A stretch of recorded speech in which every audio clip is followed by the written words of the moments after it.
I'm kind of bashful at this. So I guess we're going to go over, obviously, deer tracking. And I'm kind of a product of these guys and, you know, Hal and the Big Woods guys and all the stuff they put out. And it's kind of neat to be up here with him right now. But I said it like yesterday we were talking, and, you know, anybody who's getting started and stuff, just the videos and the books that these guys have all done, like, man, there's so much information out there, and it's to figure a lot of this stuff out on your own is really difficult, and it'll take you so many years to do. And, you know, and I kind of just learned from them and took all the information I could, and it really shortens the learning curve. So just anybody who's getting rolling on it, just know, watch these guys' video, get Hal's books, watch his videos, and yeah, it really help you out, and it did for me a lot. So anyways, like I said, hopefully you younger guys just know that they've given a lot of good information, so use it. Anybody has any questions, there's a mic right there if we can't hear you, and we love questions, so don't be afraid to speak up. And even a question like, how come some deer necks are longer than others? That's a good question too. Like yesterday I had a guy ask me what size shoes I wore. I thought it was great. Oh, by the way, it's number 10.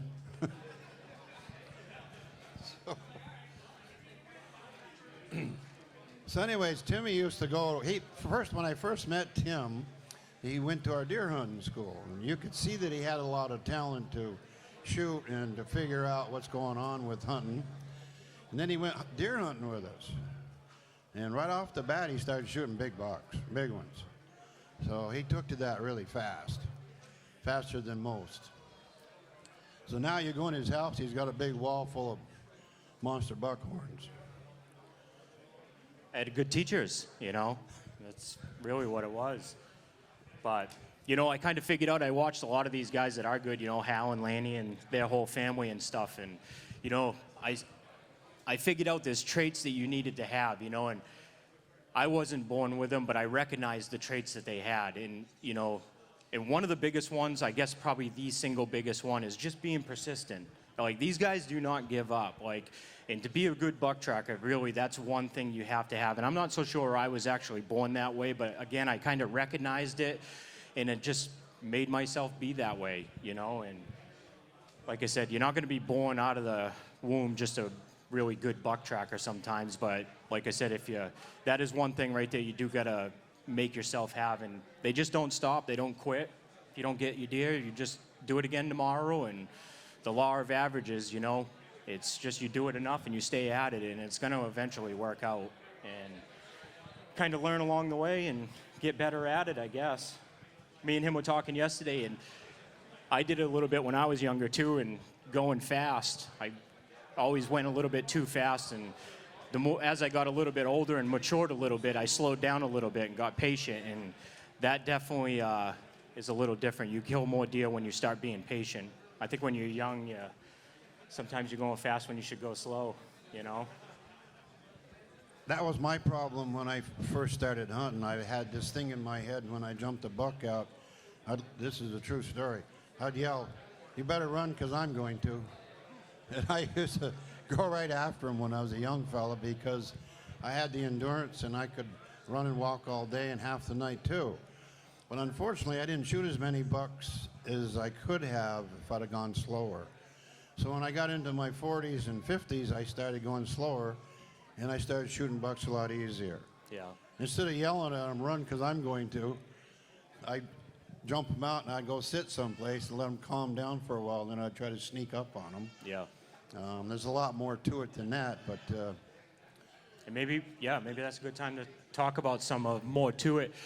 I talked about it yesterday. We did this seminar, and I'm going to repeat some of the stuff that we said yesterday, but I was saying, and the guy pulled me aside after, and he's like, you know, that was a really good tip right there, and I'll just say it right now. Pace. So I think one of the biggest problems that a lot of people struggle with is they don't know what pace to go, you know, and there's a couple of different ways to maybe answer that question, but I'll start right from the beginning. When I find a buck, this is something that I kind of had to figure out on my own, and I never read it or saw it anywhere, but I figured out when you find a buck track in the morning, the biggest mistake that I used to do, and a lot of people do, is if that buck is 4 miles away from you, you get out of your truck and you start on him, and you go at the pace of stay still hunting. You're in the woods, so you're thinking you could be a deer anywhere. And the problem is, if he's 4 miles away from you and you're going that pace, you'll probably end up spending your day 4 miles behind him. And what I kind of figured out is, nowadays, when I find him in the morning, and if I think it's 2 hours old and he's 4 miles out there somewhere, I just grab my gun and I walk. I go as fast as I can go until I get caught up to him. Sometimes I jump him. Now I know it's fresh. Sometimes his track is fresh. I can see it. It's fresh. But I go get caught up to that buck in the morning. And, you know, good if he's anywhere within range, it's usually, by 11 o'clock? You're going to be uptight to him. But the problem is, if you don't do that, you guys spend all day apart from each other like this. Go get caught up to him, and then spend the whole rest of your day behind him. See, here's what happens. Say you find his track at daybreak. By the time you get caught up with him, usually it's around 10 or 11.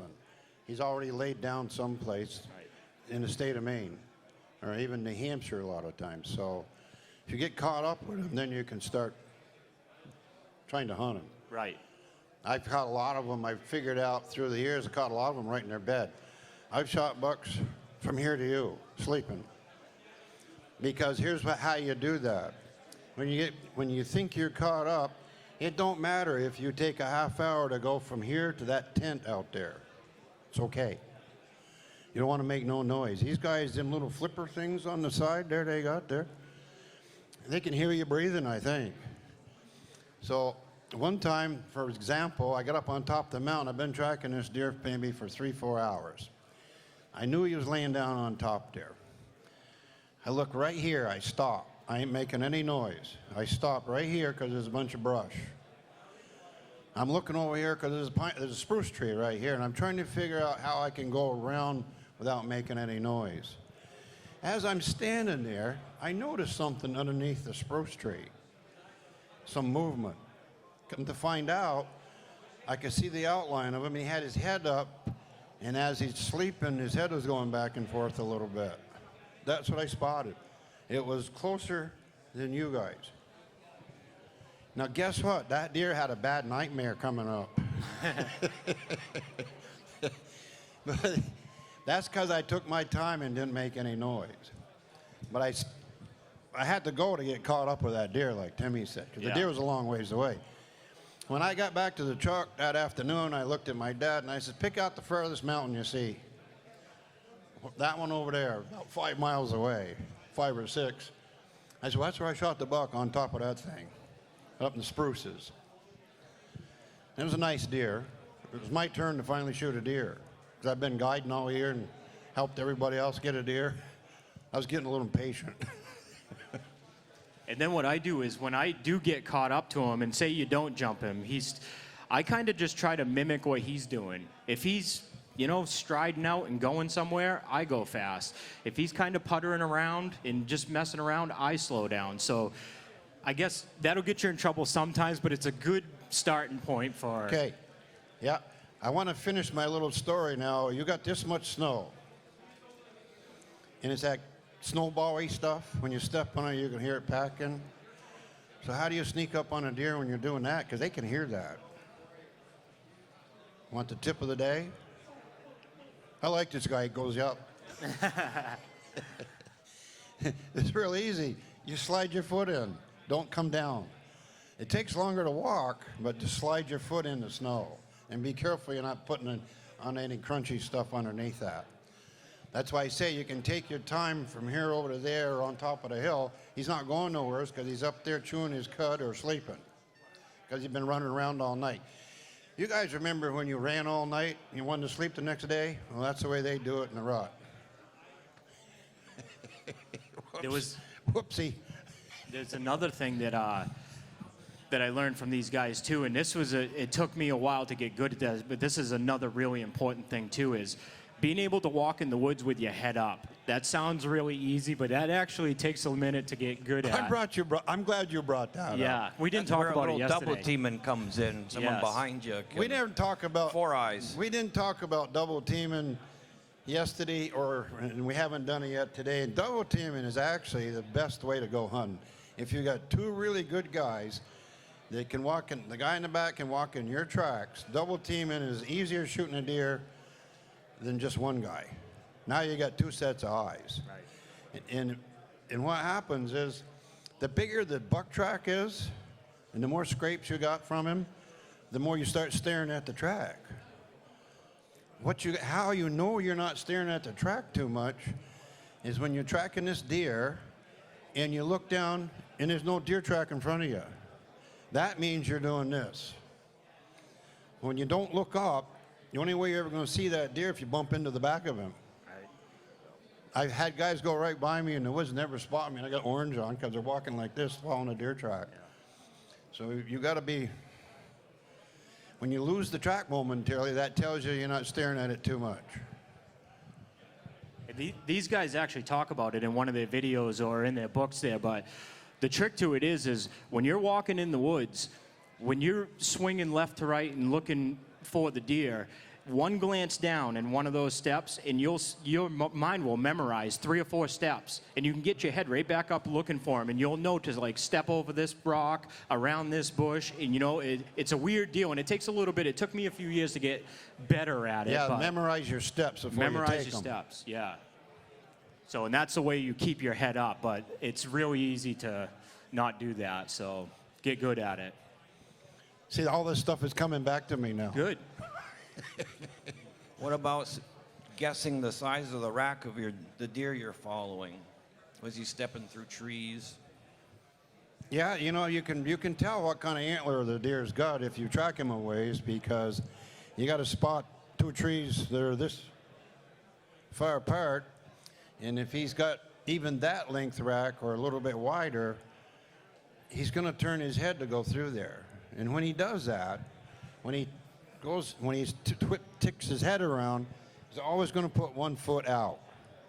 So when you see that 1 foot step over there and he walks this way, that means he's got a wider rack than this.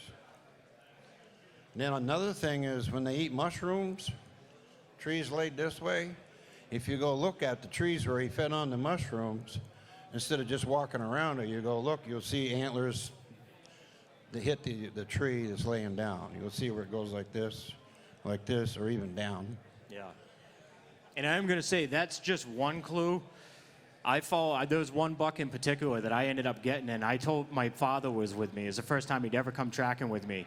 And I ended up killing that buck, and I told him all day long that thing was, it's just one of those scrub rack ones. Didn't have a good rack. And what it was is he wasn't wide. He didn't have a wide rack. So he walked through tight stuff, just didn't really show those signs that he's talking about. But that buck was tall. That buck ended up scoring like 150 inch. Something like that, and he was just tall, narrower but tall, and that's something different. Like that one on the bottom right there. Yeah.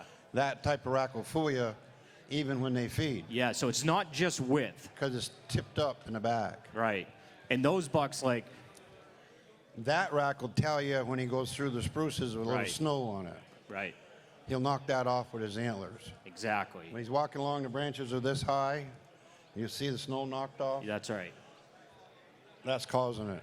Yeah. So it's not always just width. Like, don't not follow him because he's walking through tighter stuff. He might be tall. So You guys getting ignored?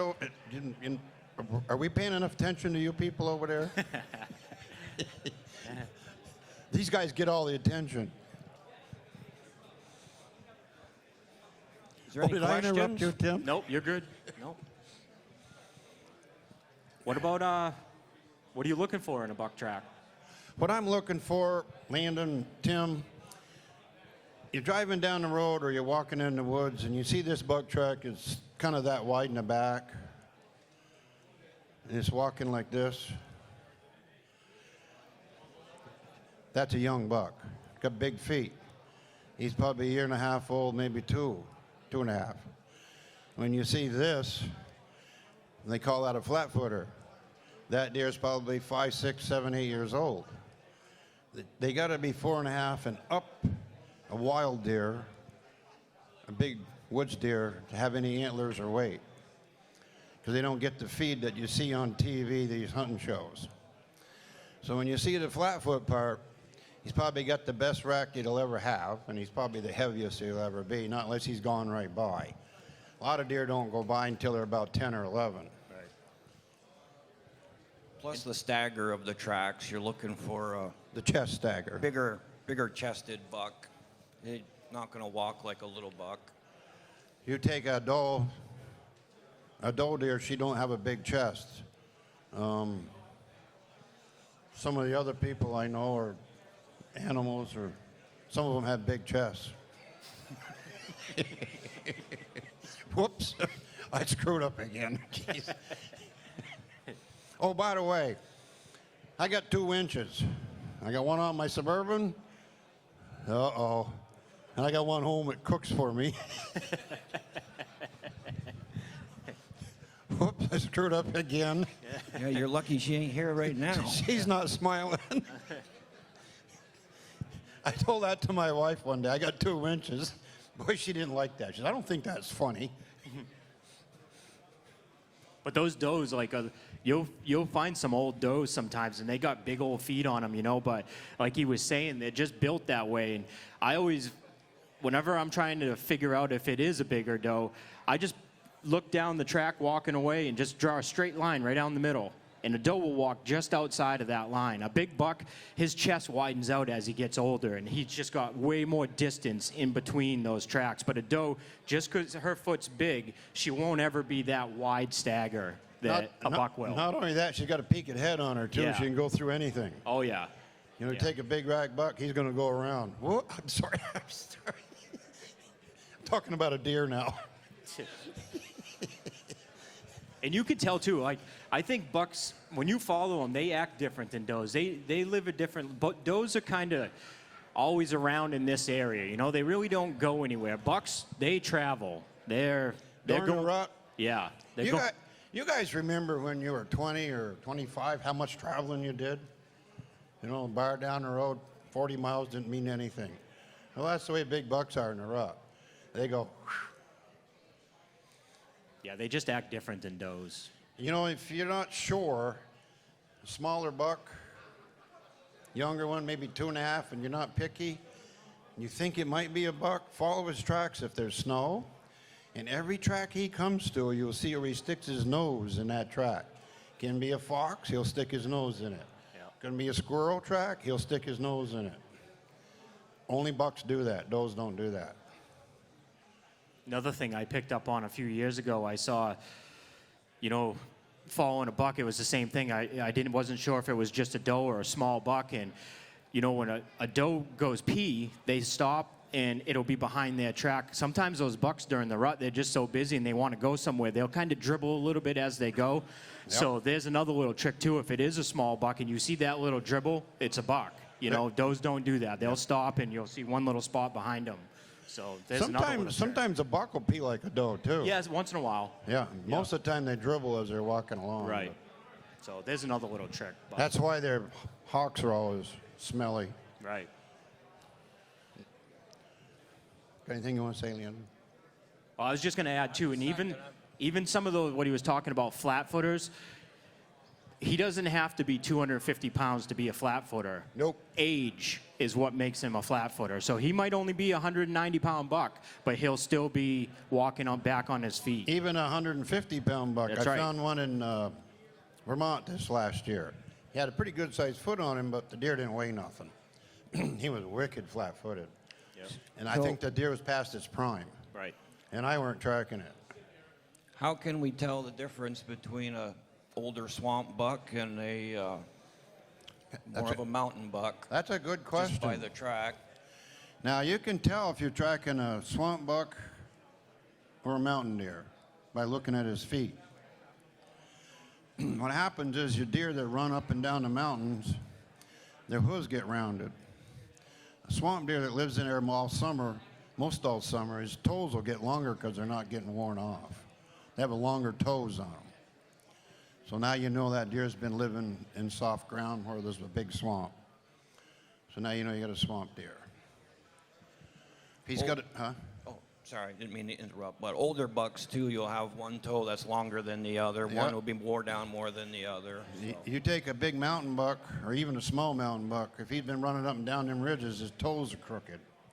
And that's how sometimes if you look at it, some are really bad, and you can tell if you come back a day or so later, or a week later, that might be the same buck because you recognize his track. Yeah, when they get aged, they've been so many miles, they ding their feet up. Sometimes it might be just a chip on a Well, I got a story about that. Yeah, go ahead. So in Maine, quite a few years ago, I was guiding up there, helping people, and I kept coming onto this buck. We're already on a buck track, and I didn't want to go off it. But I kept coming on old Clubfoot, because he had one toe that stuck out, just like that. The rest of them one was straight. So after I got done helping everybody, I said to my dad one day, I said, I'm going to go up. Old Clubfoot's a pretty big deer. I'm going to go up and shoot him. So I went up and got him the next day because he was always up there. But somehow I never tracked him. But I had a free day, so I went up and got him. He went like 228. But he had a crooked foot. Then in Maine one year, I'm on the long trail by Sandy Creek, the other side of Rangeley. I walked in, I went south sort of. Walked in there about an hour and a half before there was any roads in there. Now you can drive right straight across there. But I found this great big buck up there. I jumped him out and he's going broadside to me. I touched one off and I got a few specks of blood, but it was nothing that hurt him much. So I got tangled up somewhere else the next day, so I couldn't go back there. A year later, I go back there, still thinking about that great big buck that was up there. I go back to the same spot, and guess what? That big buck was back there again. I thought it was the same one. Come to find out it was. And I'm going to tell you how I knew. I started tracking that deer. That deer was so leery of people, he was pretty good at it. He went all the way towards Rangeley, that first lake, if you're ever familiar with that place. I'm down by the Sandy Creek, the road's twisting. He went over there, walked on the shoreline, turned around and come back, went through all them deer hunting camps. Nobody got a shot at him. I'd follow his tracks out, and I'd look up on the bank, and there'd be a guy sitting up there. You'd see where he went out, came back, just in front of me. Jumped him out again, didn't get a shot. He'd let me get close to him. Finally, we go up over the mountain, we're going down the other side, and I jumped him out again about pretty near 4 o'clock. He ran, I could hear him going. He just made a little loop, and he stopped about 150 yards away, and there wasn't a limb between him and I, nothing. I went, boom. Went down, I got him. Went back home, hung him up, and guess what? I'm looking in his rib cage, and I see a little bunch on this side. Took my knife out, and I poked at it. Guess what? It was a .270 bullet that went through the brush the year before. I know it was my bullet because I hunt with a .270, and nobody had been going in there. So that was him from the year before. Weighed .242, by the way. Whoops. I'm going to go back on something I wanted to talk about when I was saying earlier about getting caught up to deer. And, you know, there's going to be times, like I said, when you're doing that you are going to jump a buck. And a lot of people get really discouraged. You think you jump the deer and the game's over. And just know that it's not. You know, there's times where you'll catch a buck in the right mood. He might have just fed an hour before you got there, and he's full belly, just wants to lay down and chew his cud, you know. And if that happens, that buck really isn't going to go anywhere, especially your older bucks, you know. So I've kind of learned it from Hal, but what I do is if that happens, if I'm going along and trying to get caught up and I make the mistake and I just blow him out of there, I just sit down for a half an hour. And what happens is a lot of these bucks, what they do is they just go up there a couple hundred yards and they stare right back down their backtrack watching. And I think, you know, we've all seen them do it. They'll stand there forever, but it takes about a half an hour for him to finally be like, well, I guess nothing, it's nothing. And a lot of times they'll go right back about their day, you know. So, and I've done that before, and 200 yards later, next time I see him, he's just 200 yards up there and I get him, you know. So sometimes the younger bucks won't do that. They're a little more crazy sometimes, but those bigger ones, just know, like, if you jump them, the game's not over at all. One thing people don't realize is a deer has to lay down and chew his cud. He can't digest his food until he does that. So if he's fed a lot that morning and you jump him up and you let him go and you jump him up again a half hour later, but he's laying down again, it's not because he's tired. He wants to chew his cud. Right. How can you tell when he's ready to lay down? I see the pillow. No, here's the day. They're pretty tricky, some of them big deer. You see the track going this way, and they'll go up there sometimes, and they go, and they're up there laying down, watching you when you come along. That's hard. That's hard to tell right there. Oh, yeah. They're sneaky sometimes that way.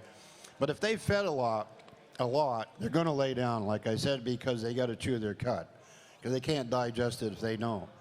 Same as a cow. So a lot of people don't realize that, but yeah, they're pretty slippery, some of them.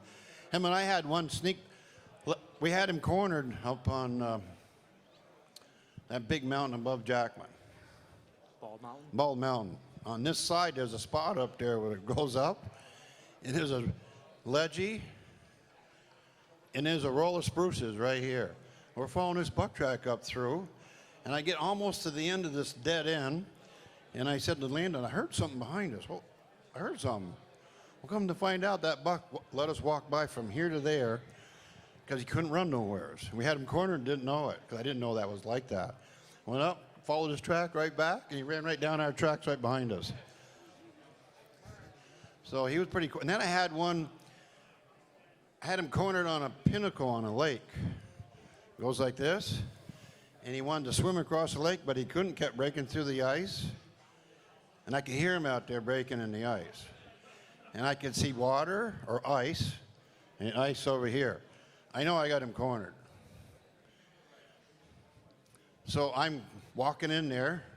That buck knew I had him cornered, and he laid flat on the ground with his chin. You know how a dog will lay there with his head down? That's what this deer did, hoping I wouldn't see him. And that's probably one of the deer I shot that I felt bad about. I really did when I shot that deer, because he's looking at me, and I hate that. I'd rather have him look over there. You know what I mean? I don't want him looking at me when I go boom. But I did say to him before I shot him, and this is a true story, from here right over there, I said, I can see you right there. He couldn't go nowhere. And I felt bad when I shot that deer. To finish that story off, I go down the road, not the road, the old skid road there. I go down to the end of the lake, and I hear somebody working on a roof. Meanwhile, I've been tracking this deer all day, going through swamps, and it was a hell of a haul. So I go down there, and guy on the roof. I say, hey, buddy, I need a ride, because I'm soaking wet. It's like 10 degrees out. Finally comes down off the roof, and I'm explaining to him where I came from. I was at Pine Grove Lodge, and I was way over there by that other Sandy Creek. Now I'm way over here, like, 6, 7, 8 miles away. He looks at me and he goes, who the hell do you think you are, Lanny Benoit?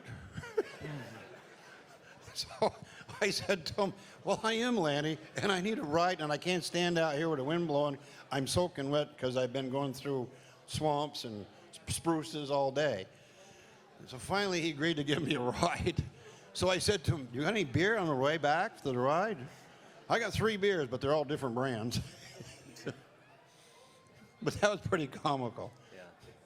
But that is the cue for when they're going to bed down, is when they feed like that. And I followed bucks before where they've nipped along the way, and it's easy to walk past that and not see it, but I've had it where those bucks have laid down, but I've also had it where those bucks just keep on going, follow them and follow them and follow them. What I really love to see, I love it when a buck, sometimes they'll start nipping, like I said, when they're going into an area, but when they go right over there to that spot, that raspberry bush, and then he scoots right over there. He, instead of straight lining like you've been for the last 3 miles, and all of a sudden he intentionally goes over and does that. That right there that's what I really like. Sometimes they don't all do that, but most of the time, that's a really good indicator of he's laying right there. And if you get to that point, I always say this, you better be ready or it's already too late. Like sometimes I'll get to where I see he did that, and I've already got him out of there. He's not far. I had one in Maine I shot again. It's always a great big track. He was a big buck. Actually, the deer weighed 265. So I'm tracking this deer on the ridge. Tracking him. I'm being as quiet as I can, like I'm telling you. And I said, boy, he's right here. I know he's here because he's been feeding all the way across there. This deer is right here. And there was a little brush pile, blow down right here. I'm looking out here for this deer. Well, guess what? He was laid down right behind, like right there. See where that microphone is? He was there. I'm like this looking. Where is he? I know he's here. All of a sudden he exploded out of there like a rabbit. It startled me. So what the hell? But I got lucky and got the deer anyways. But it just shows you, if you're quiet and you've got the patience, you can sneak right up on them. You can actually take your gun and throw it away and get your knife out.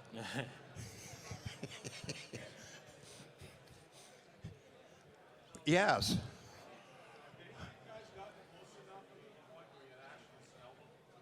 Oh, yeah. You can smell them from here out to those tents out there, if the wind is just right. And what you're smelling is those glands in the back. He's been peeing on them. And that's why some of them big bucks don't taste so good. Because sometimes it gets into their whole body. Yeah. They have that rank taste to them. But yeah, you can smell them. Remember when I was a kid, I was telling people at work, you can smell them big bucks. They all laughed at me. Guess who got the last laugh?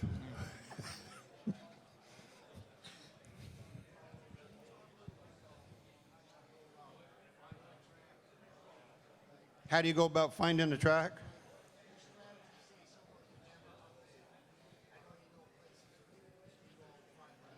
Scouting.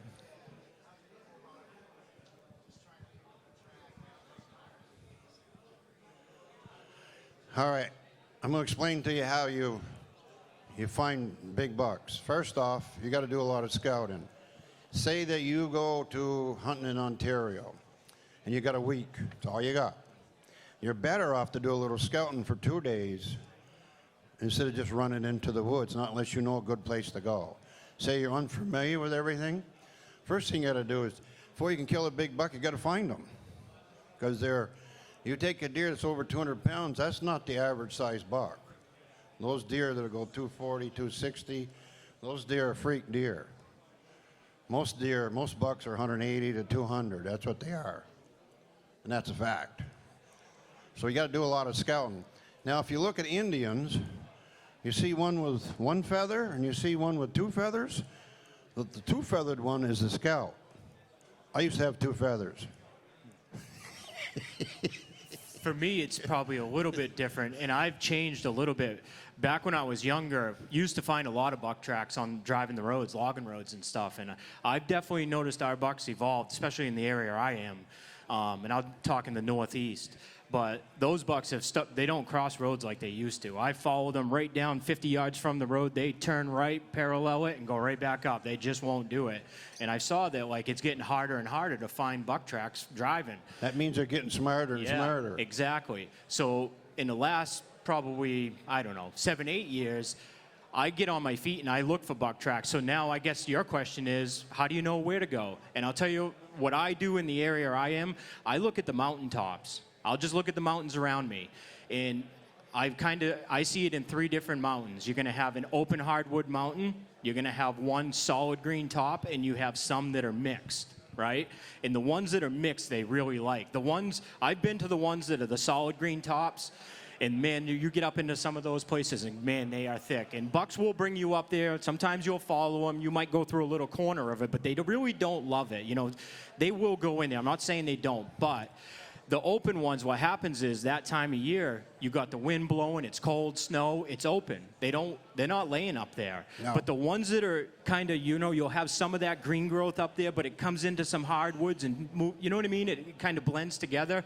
I feel like those are the good ones. And real quick, one step further, going up those mountains, nowadays I find little streams and trickles that come down off because that's where your brown ash is going to be and that's where your signposts will be. So instead of just randomly going up a mountain, I try to find those little trickles now, and if there is a signpost, or, some rubs and stuff along the way, I'm probably going to cross it in that little wet trickle, So now that's my way up the mountains. But those are the mountains that I like. It's not so much for Ontario because it's not mountainous, but our region, that's where I start.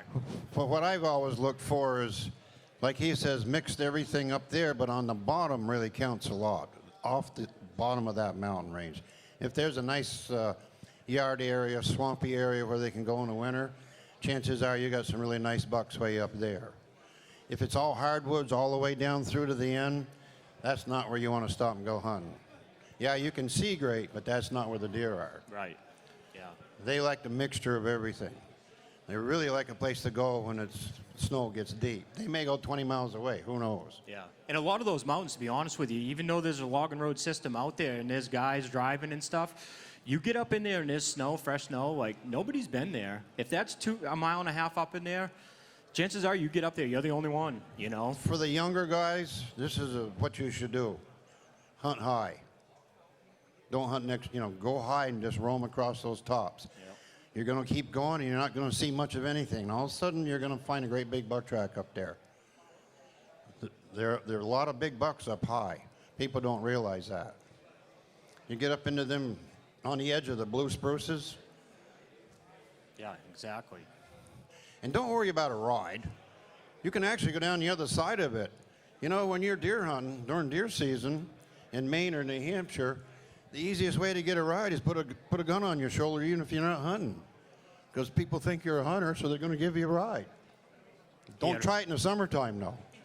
Yeah, he had one more.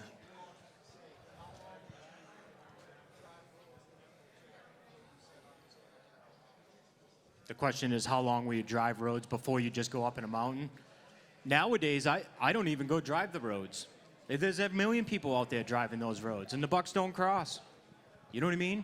I'm going to go find a spot somewhere. I'll go get off the road. I find a lot bigger, better bucks now walking than I do driving.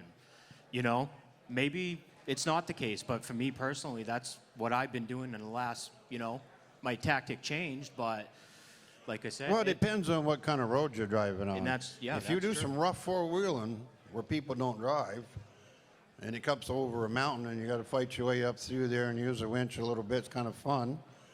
Go down the other side. When you start to go down the other side, get out and go this way for a while and go that way to see what's up there. The problem is that's getting harder and harder to find because roads get opened up, easier access. The ones they don't want you on, they put rocks there. You know what I'm saying? But walk those roads. Go walk those roads. Get 2 miles out there. You'll be all by yourself. There might be a big old buck living out there. Yeah, I went up a snowmobile trail quite a few years ago, and it was 2,800 feet to the top. I'm parked up there with a Suburban. Guy come up with a four-wheeler and want to know how I got up there. And that's some of the ticket is getting into some of that back country. But I started hunting after I got up there. Yeah, but getting back where nobody else is. You might find a buck that, nobody's been messing with him for years. He's big and old. And you take some of the mountains up in New Hampshire here, you go hunt high, you're going to find some deer up in there. Don't get discouraged. Just go crawl around up there. You want to talk about diet? You guys want to talk about moon phase? You want to hear adventure stories? Moon phase or weather? What's better?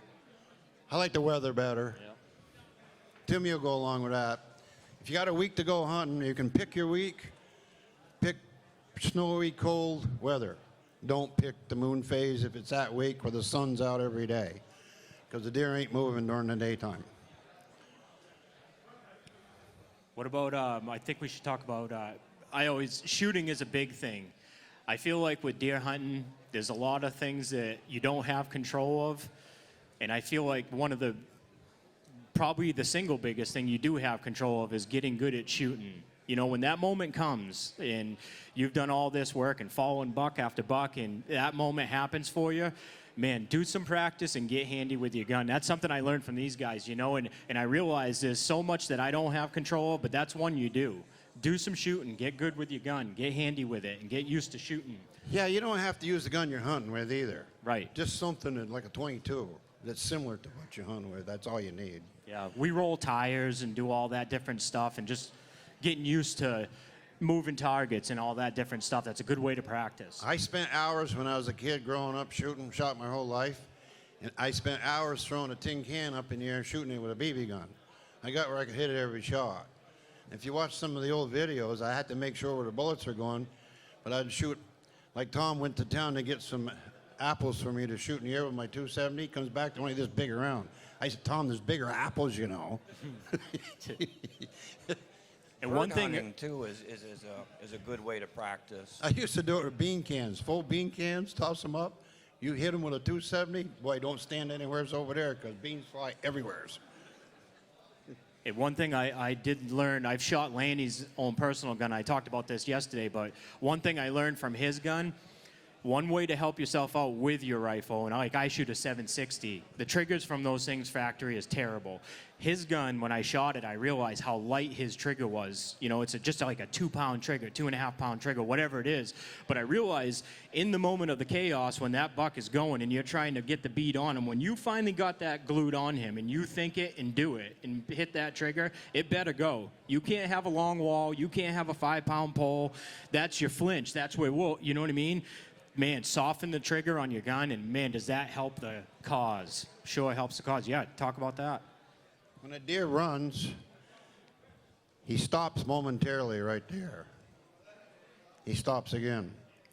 And that's why you want a gun that's got at least 23 to 27 or 2,800 feet per second. You don't lead him. Like if you ever shot at a rock anywhere, it's like from here to the parking lot, the minute you pull the trigger, the dust flies off the rock. So you just wait for him to land. If you're in the hardwoods or woods somewhere, he's running this way, look in here, and if you see an opening right there, just pull over and get right in that opening before he gets there. And chances are you'll get him if you've practiced some. When you practice, don't aim a long time at something. Practice shooting quick, because that's all you may have if you're going to be shooting at running deer. You got to pull your gun up and go bang.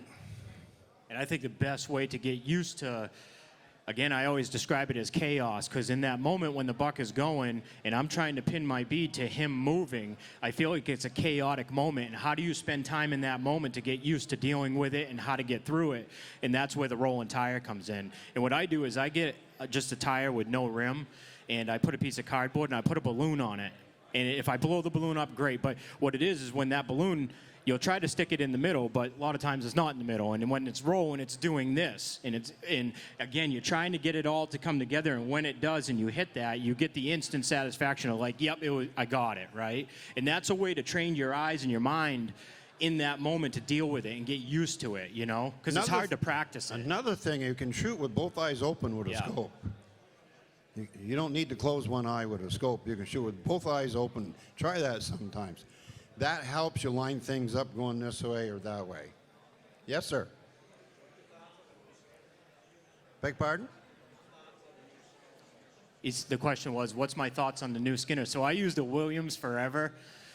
These Big Woods did the Skinner, the Big Woods model. And man, I'm telling you, I put that on and I know I'm probably supposed to say it, but the truth is I love it. My brother wears glasses, and he couldn't shoot my Williams. He just couldn't shoot it. It didn't work for him. I put my Skinner on, was down the pit shooting it, and he comes over and he checks it out. He picked it up, and he was actually just the design of the aperture, like the aperture hole plus the thickness of the ring. It's just the perfect combination. He snapped it up and looked through it, and he's like, wow, I can use this. He bought one, put it on his gun, first time using it, shot a buck with it. So there's a guy that could never use a peep sight that went one time looking through that Skinner and now can use it. And again, it's the size of the aperture plus the thickness of that ring. That really matters, because you get that ring too thin, and there's a blur thing that happens. I don't know, it gets weird. But then too heavy is too heavy. And when they did that one, I don't know if it was intentional, but they got it perfect. So I love it, love it, love it. Yeah, it's really good. There's my plug for Skinner. You got to be confidence in your gun, too. You don't take a gun you don't have a lot of confidence in. A lot of people, they only shoot their gun once a year, and they go to the range and they have a rest and they shoot 100 yards away, but they don't really know what their gun can do. If you got an .6, 308, 270, 280, you can shoot 400 yards one of those things like nothing. Yeah, you have to know where your gun's going to hit versus a 75-yard shot or a 400-yard shot. Not that you get a lot of long-range shots, but you never know. I mean, a lot of clear cuts, and you look out way out there, And back to that confidence thing he's talking, there was years back when I was younger. I remember, like, there were spots that I got that I shot so much that, and I have 2 bucks in my mind right now that I'm thinking of that I never even looked through my peep and I never saw my bead. But I had shot so much that my muscle memory, when when that buck went up and went, and I snapped up and my eyes were locked on him, my muscle memory brought that thing. Like, I never saw my bead. I never saw the peep. I never saw anything. But what it was just such muscle memory that gun became like, it was almost just an extension of you. You know what I mean? And I remember, like, I felt it when I got to that point. You'll know when you're there, but there's a point you can get to where you can shoot that good, and that really is where you need to be, especially when they're... yeah, you take inside of this building or a little further, you can, if you shoot enough, you can just don't use the sight. You just Right. point and pull the trigger. I know that sounds crazy, but it is true. Yeah, I've done it so many times. It is crazy. It is. It doesn't sound right, but it does work. That's why you got to practice that. Yeah. Something on the ground, something in the air. And it's fun to do. You meet That's up the other benefit of double teaming. You have twice the firepower. Yeah, right. Going down range. And shooting on the weekends, rolling tires with your buddies and stuff, that's fun. I mean, it's a lot of fun, and you'll gain a lot of skill from doing it, So, Yeah, even learn how to jam your gun. yep. Because you're going too fast with a pump or a bolt action, you're Yeah. rushing for the second shot. That's another thing I always liked about a pump, too. I realized this, and I always used it anyways, but, when you shoot with a pump, what I like about it is, with a semi-auto, you touch those off and you got recoil and you're up here floating and you got to consciously bring it back down and pin it back down. And with a pump, I always liked is when you slam that pump back forward, your eyes are locked on that buck over there. Just that action brings that thing right back down there for you. And people say, like, oh, a semi-auto's faster. I would argue there's people that can shoot a pump faster. Yeah, don't get pooped on. So that's why I like a pump. It's fast. They carry nice, too. And they carry good, yep. By the way, I don't think they make them anymore, so.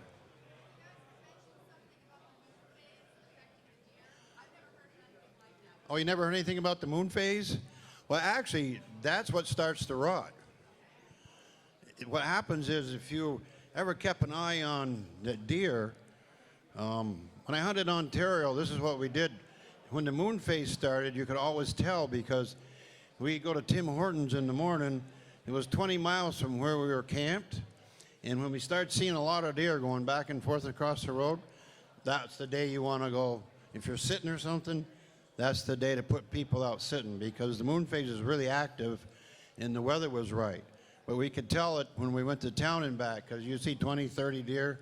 In fact, the buck that he shot out there one year, we saw that buck that night before that. He crossed the road in front of us, headed into a big swamp. But yeah, that's when the deer start to rut. Beg your pardon? Does it start on a full moon or a new moon? I haven't paid much attention. It's usually around out in Ontario. I've seen it over by the 10th. 10th of November. Done. Then I've seen it go all the way to the 15th. So it's kind of different every year. Something I wanted to say, I forgot now. Lost my train of thought. I'm getting older or something. But yeah, that's when it all starts. I've kind of noticed something with the weather, too. When it really gets cold, they seem to start really waking up and moving around. Yeah. When it's Here's hot, what they don't here's move what much. triggers the moon phase. The amount of sunlight. Does something to their pumpkin. Like the vampires come out at nighttime.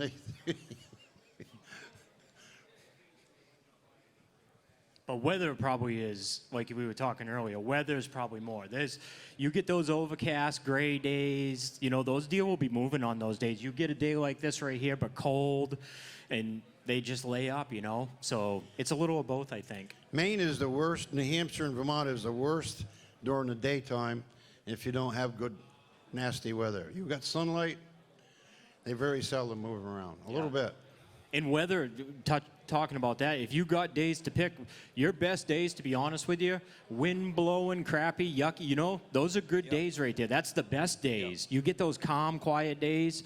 They can hear you coming from a long way. And what it is when you have wind and all that stuff going on, you know, you're eliminating all that buck's senses. He can't hear you the same. He can't smell you the same. Everything's moving. He can't see you the same, you know? Well, that's how I've snuck up on a lot of big bucks, because you're talking about that right now. Stuff's falling off the trees. Oh, you know, after a good snowstorm. You hear it crashing down. That's perfect for sneaking up on a deer. The problem is the odds are usually in their favor, but on days like that, the odds go in the other guy. You know what I mean? The spaghetti buck was like that. Yeah. That one I talked about earlier, that big 10-pointer, that day with my father, the wind, we were getting gusts that day, no lie, 40 to 50 mile per hour gusts. Really shouldn't even have been out there. It was that dangerous. But that buck just, you know, he didn't stand a chance. I just had to go get caught up to him, you know? And that was a funny one, too. We talked about that story yesterday. He always told me, he said, they like big rabbits, you know, and I always like, whatever. And that buck, I started him, I followed him till, I shot him at 2 o'clock in the afternoon. I think it was 7 miles we followed him, and when I shot him, I walked up to him, I went like that, looked up through the woods, and there's my truck right there. 7 miles, all that time, and we ended up right back where we started. Big rabbits. Big rabbits, and they're kind of like that, you know? Sometimes they'll take you off somewhere, but there's a lot of times they'll just, you know, come right back around. Some of them act like goats, too. Yeah. They're goats also. Fancy goats, I call them, because they go. But anyways, I shot a buck one time. I call it the spaghetti buck. Big track on this deer. Come to find out, this deer is way over the hill, but he had a huge foot on him. And I started him at daybreak. Just before noon, I started catching up with him really good. But I started getting hungry, and I had a can of spaghetti in the back. I took it out and opened it up, and I said, you shouldn't be doing this right now, because that deer's right here. Well, I was lucky because the snow's falling off, making a bunch of racket all the time because it's warming up. So I'm eating my spaghetti, tracking him, gun on my shoulder. I looked over, and the snow's falling off over there, and that big buck is watching that snow fall off over there. I dropped my can of spaghetti, and the fork was still sticking up out of it the next day when I went back to get him. So we call it the spaghetti buck. That deer was huge. Didn't weigh a lot. I think he weighed 245, but he was all skin and bones. That deer would have gone 300 if he had been a young deer. And the hardest part nowadays is finding those bucks. His dad talked about it. That's the hardest part of all of this. It's finding a buck that we're talking about. Like, that's not that easy. See, we did a lot of four-wheeling that morning. Nobody been in there. Yeah. We fought our way through the brook and was up in Skinner. Yeah. You could do a four-wheeling. You want me to tell you a story about the two-pat buck? I got 2 pats on the head one morning. Now listen, I was 10 years old. 10. That's all I was. I had a 38-40 for a gun, lever action. I get up in the morning, my sister's boyfriend came to the house and patted me on the head and said, want to go hunting with me today? Yeah, I'll go with you. So we got in the car and off we went. We go to this Hayden Hill place, power line. He says to me, I'm going to go up on the ridge and you're going to go up the power line because I don't want you getting lost. Me get lost? Because I knew every inch of the country. So I'm hiking up the power line. I come over a little ridge and I look down and there's a buck going. I said, wow, look at him. I went, boom, boom. He ran in the woods. I said, I know I hit that deer. So I go down in the woods, and guess what? When that deer died, he got his antlers caught up in the crotch of a tree, and he's hanging like this, hanging on an angle. I couldn't pull him out.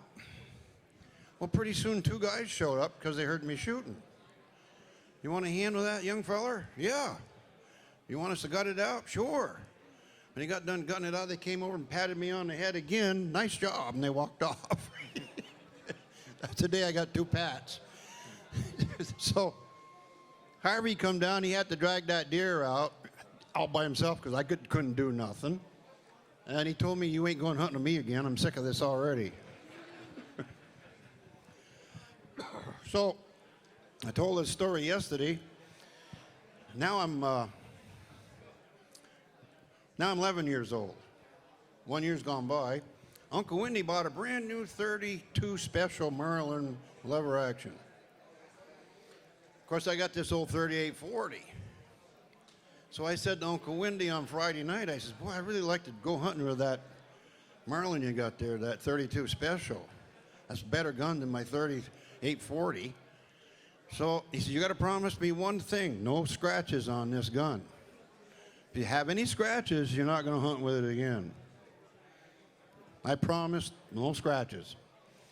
So I go hunting all day, and it's about 2 o'clock in the afternoon. I crawl up by these ledges, and I sit there. Of course, you got to remember, I'm 11 years old. Well, the sun was out a little bit. I fell asleep, but I had the gun leaned up against a tree next to me. Pretty soon I woke up because the gun fell over and hit my foot. I said, what the heck happened there? I look over, and there goes a porcupine. He come over and chewed on the stock of the gun. I was so mad when I looked at that. The stock had got chewed on by that porcupine. How's he going to believe this story? So I ended up shooting the porcupine because I was a little mad at him. So I headed across to what they called Hayden Hill over there. Not Hayden Hill, but anyways, I can't remember the name of it. But the deer crossed right there because I hunted grouse all through that country, and I knew where the deer would go. Just before dark, I looked over, and there goes a nice big buck. I pulled up and shot the deer with that 32 Special. I loaned my hunting knife to my mother, couldn't got it. Now it's starting to get dark out because I didn't dare to leave the deer. I was afraid somebody's going to take it. Now here's an 11-year-old kid, not home yet. So I walked for about a half an hour, 45 minutes. I came to a farmhouse, and I went and told them the story.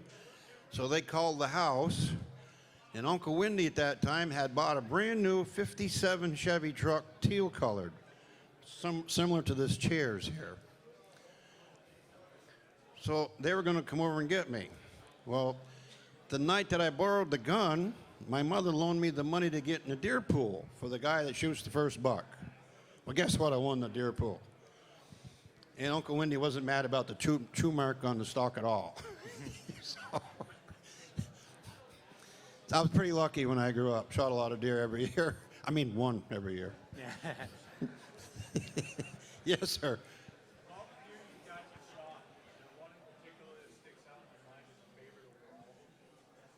I have a lot of favorites. I got charged by a big buck one year. The only time it's ever happened to me. But yeah, he come right at me, and he was about from here to there, and I shot him right between the shoulder blades, and he landed right there. I was so tired from chasing this deer around all day, I fell over and laid on my back for about 20 minutes, recuperating. I was beat up. That was back when I thought I was invincible. That was 1965, by the way. Oh, I got another question for you guys. A few old timers here are going to remember. Did you realize that Vermont used to have 2 deer seasons? No, they didn't? Oh, yeah, they did.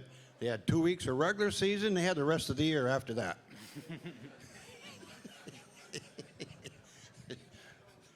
How do you like me so far?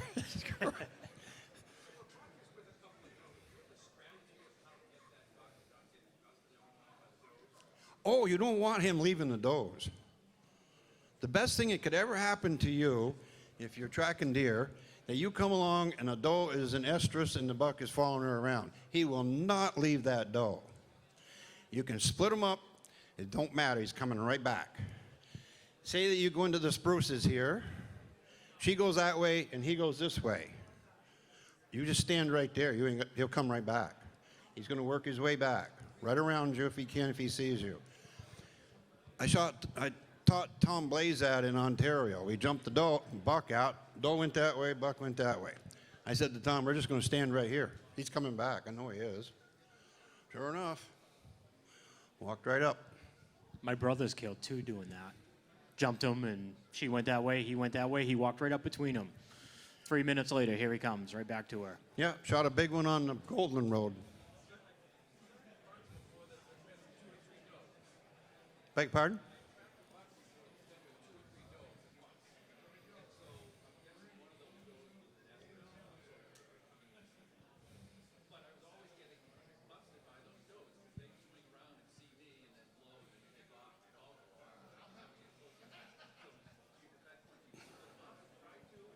No, just keep following them around. Just be sneaky. Just pretend you're part Indian. Don't give up. See, that's the key to when I was hunting through the years in my family, and Timmy learned that. Don't give up. You can track a deer all day. Sometimes you're going to tell yourself, this deer, I can't get this deer. All he's got to do is mess up one time, and you get the deer. You can mess up a bunch of times, and he keeps running away. But if he's not line driving, then you've got a chance to shoot that deer if you keep getting close to him. Here's what happens when you track deer. Some deer are really spooky, and you're not going to get them. They're wild and they're spooky. They run, and they run for an hour. Some deer, you jump out, and they run a little ways, and they wait for you. They're not scared.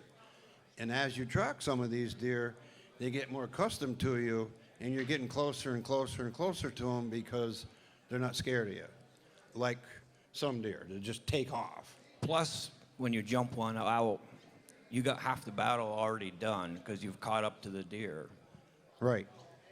Here's what happens when you become a good tracker. You can track 10 bucks, you can shoot 5 of them and not shoot any. Sometimes you only get 2 out of the 10. Sometimes you get 7 out of the 10. Just depends on the deer, the conditions, and what kind of country it is. And sometimes just, like you were saying, you jump those deer a few times. Well, how would you ever kill deer on, say, like crunchy snow? There's all kinds of bucks that get killed on crunchy snow, right? They hear you coming. They know you're coming, you know? And I think it's almost curiosity in a way. It's some of you being, you picked the right pace. You didn't go so slow that he had time to think and make his move and get out of there. You didn't come so fast that you freaked him out and blew him out of there. But maybe you were at the exact right pace. He heard you coming, but I wonder what this is the 4th time coming on to me, right? Same deal. Those same group of does with that buck. You come onto them in that right pace at the right time. His curiosity might get him killed that day, Yep. Yeah, I got to tell you a little story. Would you want to say something, Landon? Good. I'm just agreeing with him. Oh, crunchy snow up by Pierce Pond in Maine. I don't know if you guys know where that is. Found a buck track up there. Crunchy, crunchy snow. He couldn't walk without making noise. Towards the end of muzzleloader season, I started tracking a buck, and where that place is where the barn doors, they call it the barn doors there. I went up on that little knob, sprucey knob. They logged it all off, and it was not sprucey, it was pine trees. Meanwhile, before I got up there, this buck found a doe, like you're talking. He started chasing her around up on top up there in the pine trees. And I know this buck lost the doe because I could tell they're running and he's not keeping up with her and she's dodging him. And meanwhile, I'm walking in this crunchy stuff. And I know from deer hunting, the way things are going, he's over there by that red tent over there roughly. But I know he can hear me. There was a rock right here. I said, you know what? He don't know what I am yet. I'm going to sit on this rock. So I sat down on this rock, hoping that he heard me over here, which I figured he did, because they got hearing, the little flappy things. I sat there 10 minutes, and I heard a little crack, and I looked up through there. I could see some antlers coming. That buck walked right from here to him around this pine tree. And I was already aiming like this, waiting for him to come around the pine tree. And that's when I said his powder burn time because he was so close. He was looking for that doe. I think I put powder burns on his chest, something like that. Hey, see that guy right there? He's sneaking along too. So you can outsmart them even on crunchy stuff. I shot a bunch of them on crunchy snow. So crunchy snow is better than no snow at all. Put it that way. Boy, we're getting questions today. Listen, look at that guy right there.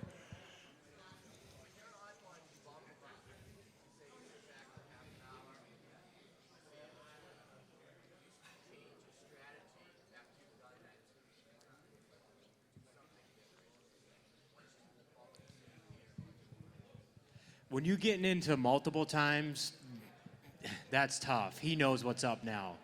Your best odds is that first or second, especially the first. So I guess probably I would go maybe a little bit harder on him the second, third after I've done it to him a couple times, and I do what I just talked about. Try to get him to come on to him on a pace where all right, this is the 5th time, what is this? And just catch him, They will do that. That first time is when you have that chance of him just forgetting about you, going back about his day. You can probably sneak back up on him. But there's a point you get to when you jump him too much, gig's up. He knows what's up, right? That's where pace matters. He knows you're on him or whatever. But like I said, you're just hoping to catch him. And I've done it with a couple different bucks where, you know, you can go too fast and you can go too slow. When you're too slow, trust me, you're giving him time to think this through. He's going to think it right out. He's out of there, right? But there's a certain pace in there that sometimes it's tough. It's not going to happen too much. But when it's second, third, fourth time, that's where pace comes in. And you're just trying to find that right one where, all right, this is time number 5. What the heck is this following me? And you just catch him right. You know, odds aren't great, but you never know. Well, big thing is don't give up. That's it. Once you leave that track, you don't have a big buck in front of you no more. Yeah. I want to talk about double team, and then we'll have to call it quits here. But this kid right here is my son. Him and I double teamed a lot of bucks, and we shot a lot of bucks together. Ever since he was this tall, he's been with me deer hunting as he grew up. Landon and I shot a lot of really nice deer together. And it was a lot of fun when you go hunting with your son or daughter. But double teaming is great. A lot of times he'd see the deer and I wouldn't see the deer because I'm looking over here and he's looking over there. But he used to walk in my tracks, and that's the way to do that. If there's 2 of you, walk right together. But anyways, The one time we used a scent. huh? What about the one time we used a scent? Oh, I got to tell you a story. We're in Maine. This is a good one. You're going to like this story. Maybe I got to tell you more than one. This guy come flying into the bus way back in the 80s. He just came out with this deer lure. And I picked it up in the bus, and I'm looking at the back of the paper. It said, don't put on your body. You may get attacked. Dangerous. Okay? I like this already. Those are awesome words. Yeah, this is Great. This is going to be Attack good. me. So him and I knew where there was the day before where 2 big bucks got in a fight, and there was hair and blood all over the place. And I said, we'll go up there and see what happens. So him and I walked down over the big drop off there and get down in the spruces where it kind of opens up. And I took the bottle out, and I said to him, get ready, because I'm going to spray on this tree. I'm not putting it on my person. I know better than that. It says not to do that.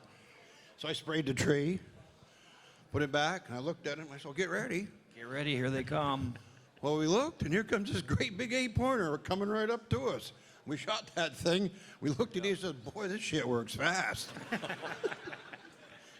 So now we drag it out, go back to camp, and we're telling everybody about it. Well, let us try it. Well, we lost the bottle, never found that guy again. So, but it weren't the deer lure.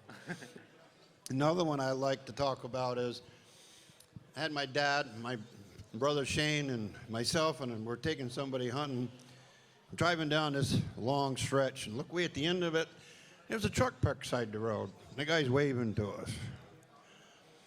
So I pull up, and he's, listen, you can't cross the bridge. Bridge is not safe to drive across. So I got out and looked at it. Said to my passengers, you guys want to ride or watch? What are you doing? I said, I'm going across the bridge. Well, you can't do that. It's not safe. It's all rotted. I said, I don't care. I'm going hunting up there today. That's it.